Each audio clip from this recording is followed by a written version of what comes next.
Pasaman Barat. Saya Verika Amelia. Saya Maisaro. Saya Desrina. Kami akan melakukan demonstrasi kontekstual untuk modul 2.3 coaching untuk supervisi akademik. Selamat menyaksikan.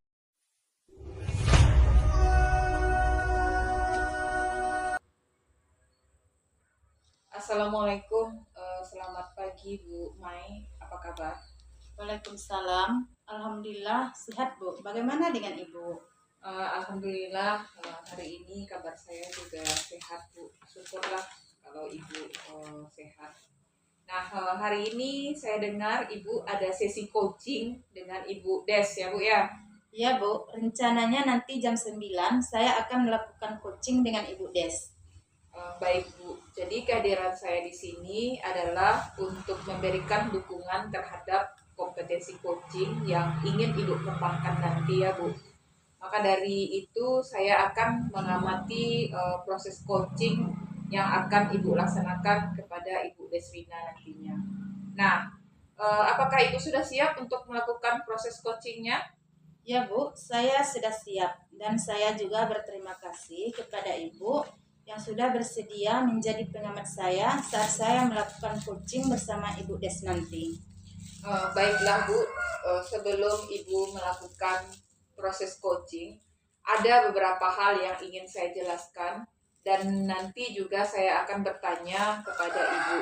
Nah, pertama saya akan menjelaskan tentang rubrik penilaian dari coaching yang akan Ibu lakukan nanti. Baik Bu. Nah Bu, poin-poin yang akan saya amati nanti saat Ibu melakukan coaching yaitu saya akan melihat apakah Ibu melakukan coaching sesuai alur Tirta atau tidak. Sebagaimana kita ketahui bahwa alur Tirta itu terdiri dari tujuan umum, identifikasi masalah, rencana aksi, dan tanggung jawab ya Bu ya. Selanjutnya saya juga akan mengamati percakapan coaching Ibu nantinya apakah sesuai dengan prinsip-prinsip atau kompetensi coaching. Nah, prinsip-prinsip coaching itu seperti membentuk kemitraan dengan coachee, kemudian menggali potensi coachee, yaitu dengan proses kreatif dan memaksimalkan potensi coachee. Selanjutnya, kompetensi coachee yang perlu dikembangkan ialah kehadiran penuh atau present, kemudian mengajukan pertanyaan yang berbobot dan juga mendengarkan secara aktif. Nah, ketika Ibu mengajukan pertanyaan berbobot, Ibu perlu mendengarkan dengan rasa. Rasa di sini Ibu maksudnya adalah receive, ask, rise, dan juga respect. Receive di sini bisa menerima pernyataan dari coachee Ibu nanti. Kemudian Ibu bisa memberikan pernyataan yang terbuka. Lalu Ibu juga bisa merangkum pernyataan maupun permasalahan dari coachee dan bisa memberi apresiasi kepada coachee Ibu nantinya. Apakah sudah jelas rubrik penilaiannya Bu? Ya Bu, pada saat pelaksanaan coaching nanti, saya juga berencana akan melakukan sesuai dengan alur Tirta. Lalu saya akan menerapkan prinsip-prinsip dan kompetensi coaching Bu. Baik Bu, selanjutnya izinkan saya bertanya ya Bu. Yang pertama, kompetensi coaching apa yang ingin Ibu kembangkan nanti? Ya Bu, pertama saya akan melakukan coaching. Saya ingin mengembangkan 3 kompetensi coaching, yaitu yang pertama kehadiran penuh, yang kedua mendengarkan dengan aktif, dan yang ketiga mengajukan pertanyaan-pertanyaan yang berbobot Bu. Nah, baik Bu, kira-kira dari ketiga kompetensi yang ingin Ibu kembangkan tadi, bagian mana yang secara spesifik yang ingin Ibu saya observasi?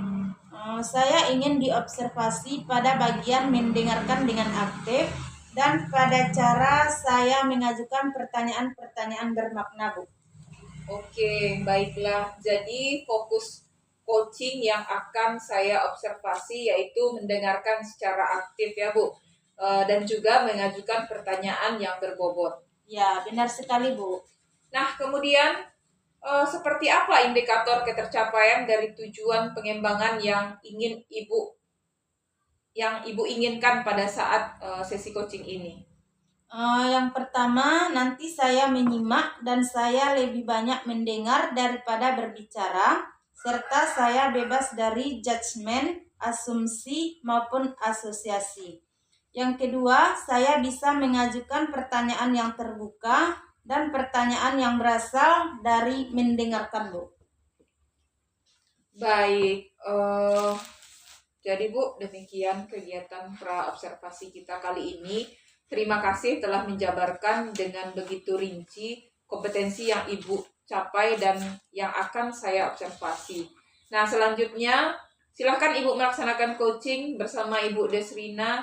Nanti setelah Ibu melaksanakan coaching, kita ketemu lagi untuk berbincang sejenak tentang hasil proses coaching yang telah Ibu laksanakan nantinya. Baik, Bu. Terima kasih karena Ibu sudah bersedia berbicara sebelum saya melaksanakan coaching nanti, Bu. Iya, baik Bu. Sampai ketemu lagi nanti ya Bu. Assalamualaikum. Baik, Bu. Waalaikumsalam, Bu. Selamat pagi, Bu. Bagaimana kabarnya hari ini? Baik, Bu. Terima kasih sudah bertanya, Bu. Ibu bagaimana kabarnya?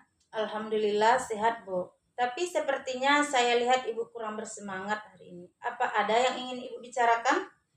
Betul, Bu. Saya ingin bercerita dengan Ibu. Jadi begini, Bu. Saya bingung dengan anak didik saya. Karena setiap kali masuk kelas pasti ada aja yang membuat saya tidak bisa menahan emosi, Bu. Oh, jadi begitu ya, Bu. Sekarang coba Ibu ceritakan apa yang Ibu alami. Begini, Bu. Saya memiliki masalah di dalam kelas. Setiap saya masuk kelas, pasti ada anak yang bertengkar lah, tidak membuat tugas, dan ada anak yang suka sekali mengganggu temannya. Dan masih banyak lagi yang membuat saya emosi, Bu. Sehingga pembelajaran rasanya kurang efektif karena setiap kali saya melihat hal tersebut, saya terbawa emosi, Bu. Tidak hanya satu atau dua kali saja, Bu. Hal ini sudah sangat sering saya temui di dalam kelas saya, Bu. Oh, jadi permasalahan yang dapat saya simpulkan dari cerita Ibu tadi, dalam kelas Ibu anak sering bertengkar, suka tidak membuat tugas, Iya, dan Bu. masih banyak lagi yang membuat Ibu emosi sehingga Ibu tidak bisa menahan emosi Ibu karena sering terjadi. Seperti itu ya, Bu ya? Iya, Bu, betul sekali. Karena menurut saya, keadaan hati saya sangat berpengaruh terhadap pembelajaran atau proses pembelajaran di kelas saya, Bu. Betul sekali yang Ibu katakan. Suasana hati seorang guru sangat berpengaruh terhadap proses pembelajaran. Dari permasalahan yang Ibu hadapi ini, kira-kira apa rencana yang akan Ibu lakukan? Rencana yang akan saya lakukan, saya ingin menciptakan kelas yang kondusif dan menyenangkan bagi siswa saya, Bu. Mungkin saja selama ini murid saya kurang terpenuhi kebutuhan belajarnya, sehingga banyak siswa yang suka cari perhatian terhadap saya, Bu. Jadi saya ingin mencoba memahami mereka lebih dalam lagi. Tentunya saya harus bisa mengontrol emosi lebih baik lagi, Bu.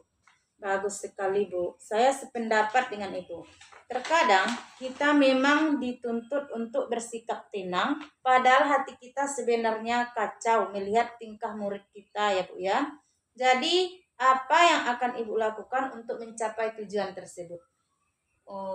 Untuk melakukan atau untuk mencapai hal tersebut, Bu, saya ingin meningkatkan kompetensi saya dalam pembelajaran sosial emosional sehingga saya bisa mengelola kelas dengan baik dan terutama supaya saya bisa mengontrol emosi di dalam diri saya, Bu.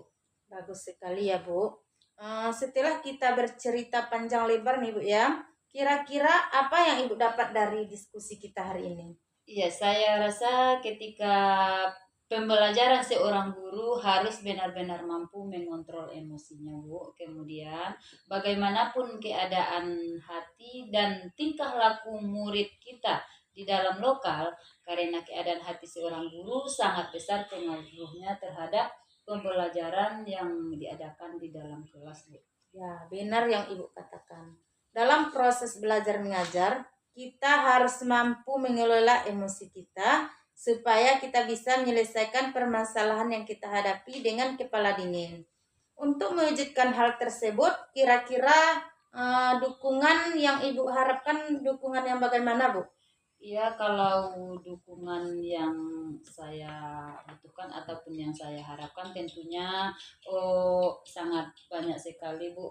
Di sini saya butuh dukungan, terutama dukungan dari murid saya sendiri, kemudian rekan sejawat, kepala sekolah, dan tidak kalah pentingnya itu adalah dukungan dari orang tua murid, karena dengan kolaborasi nantinya tujuan akan lebih mudah tercapai. Benar sekali ya Bu ya. Dengan kolaborasi, hal yang sulit akan semakin mudah dicapai. Kira-kira kapan akan dilaksanakan, Bu? Oh, untuk pelaksanaannya, Bu, insya Allah mungkin secepatnya akan saya laksanakan. Mungkin setelah ini langsung saya laksanakan, Bu. Oke, saya tunggu cerita selanjutnya ya Bu ya. Ya, Bu, terima kasih telah mendengarkan keluhan saya, Bu. Ya, sama-sama. Saya juga terima kasih karena Ibu sudah percaya untuk membagi masalah yang Ibu hadapi dengan saya. Sama-sama, Bu. Bu Mai, luar biasa ya Bu. Kalau saya lihat proses coachingnya tadi sudah berjalan dengan lancar.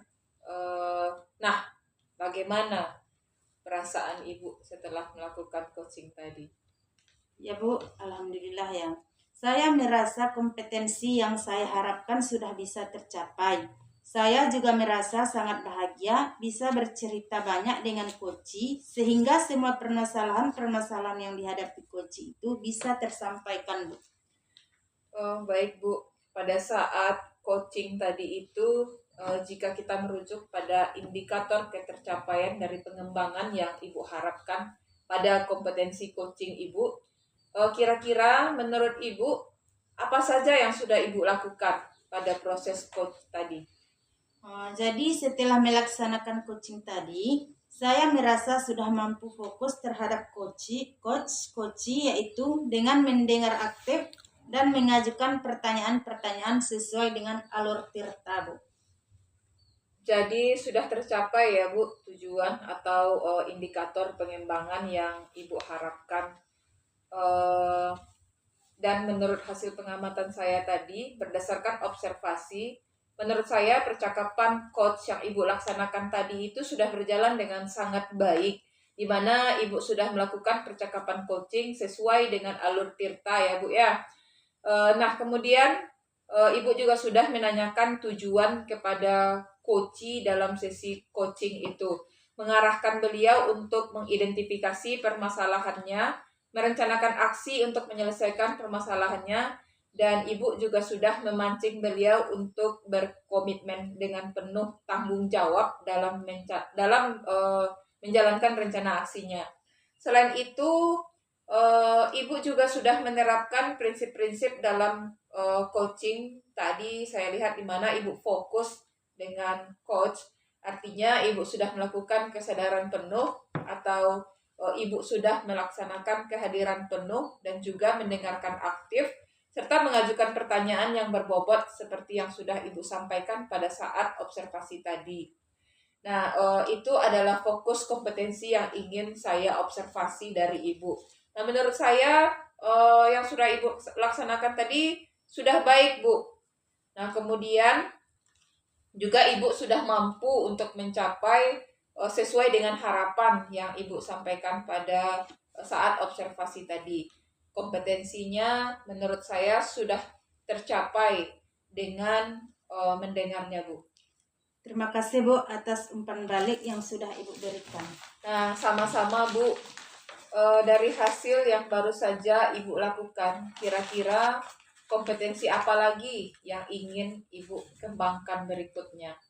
Baik Bu, jadi saya berencana ke depannya untuk terus melakukan latihan-latihan lebih intensif dengan mendengarkan secara aktif maupun merumuskan pertanyaan-pertanyaan yang lebih efektif sehingga nanti pada saat saya melakukan coaching ke depannya saya bisa bercerita lebih banyak dengan coach dan saya bisa bercerita banyak dengan Koci dan bisa menyampaikan apapun yang ada di dalam permasalahannya, Bu.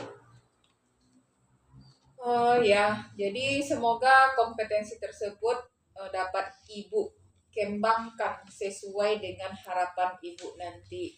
Semoga Ibu juga bisa mencapai kompetensi-kompetensi yang Ibu harapkan dengan memperbanyak praktek coaching setelah ini ya, Bu. Ya, Bu, nanti saya akan berusaha terus melaksanakan latihan-latihan dalam kegiatan coaching sehingga kedepannya saya akan lebih baik lagi, Bu. Amin. Nah, Bu, kira-kira ada tidak hal lain yang ingin Ibu sampaikan? Kalau menurut saya untuk hari ini sudah cukup, Bu. Kalau begitu, sampai ketemu lagi ya, Bu, di lain kesempatan. Assalamualaikum warahmatullahi wabarakatuh. Waalaikumsalam. Terima kasih, Bu.